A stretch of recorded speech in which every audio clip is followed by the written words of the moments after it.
Hello, people of the interwebs. This is Dan, and this is a follow up to the series of videos that I've been doing on gastric bypass surgery and my experiences after it, and also leading up to it. So, as of today, I am 2 months and 10 days post op. Out from my surgery. I'm down 73 pounds, which is nice, it's great. I had wanted to make this video a few days ago. However, I failed to because I was an idiot. And I'll explain why. You see, the doctors, and the surgeons mainly, tell you, don't drink after this surgery. And, well, I thought that I knew more than my surgeon. I thought that I knew better. I got about, a little more than a month out from my surgery, and I was like, well, I'm feeling all healed up. I think I can start drinking again, have a drink. So, yeah, for the last 3 days, I was in the hospital because I got ulcers, which were bleeding. And I ended up throwing up blood at work. I went into work that day. This was Monday. It is now Wednesday. And I was feeling a little dizzy, a little lightheaded, not quite myself. And then I just started feeling worse and worse as I was at my desk at work, and eventually ended up throwing up blood in the bathroom. Luckily, I didn't do it right there in front of everybody. But yeah, and then I ended up trying to walk to my car and realizing that I just was not going to make it at the rate things were going.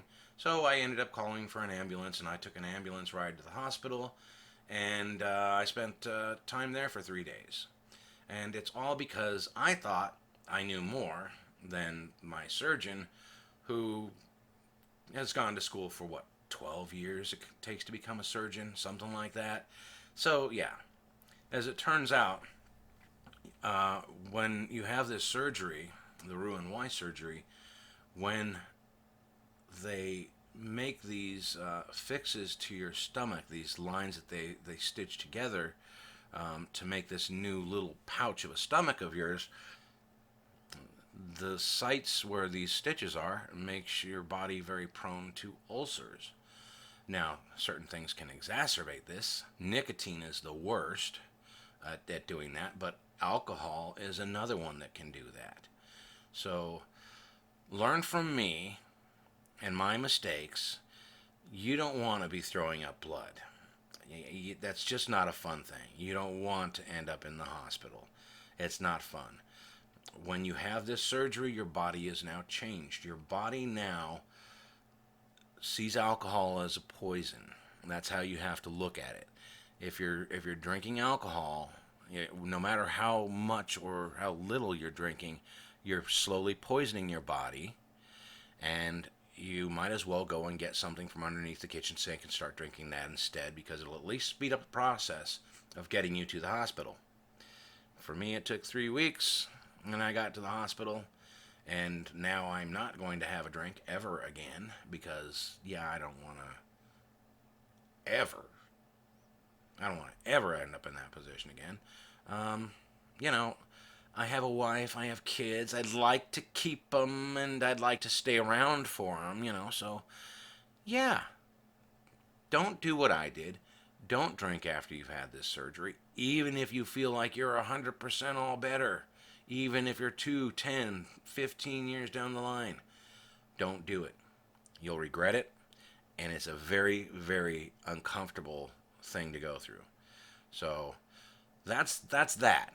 Now, the original reason I was making a video a few days ago was because there was something that was kind of surprising to me after the surgery, and that is that I started feeling depressed about a month after the surgery, and it was because I could no longer enjoy food the way I did before. When you're someone who gets to be the size that I was, the size that you need to be to get a gastric bypass surgery, you're someone who enjoys food. You're someone who enjoys eating food. Well, now you have a few bites and you're full. You're not able to enjoy that food. So I went through a period of feeling a little depressed about it. Like, oh, wow, what do I do now? And that passed. It passed fairly quickly, and I was like, you know what? I'm feeling good because I'm losing weight and everything. And the drinking was a separate level of that was a separate stupidity in and of itself. But if you're going through this surgery, be aware that you're swearing off alcohol for life or taking your life in your own hands if you drink after having this surgery. So if you're not willing to swear off alcohol for life, then maybe this is not for you because you might just end up dead.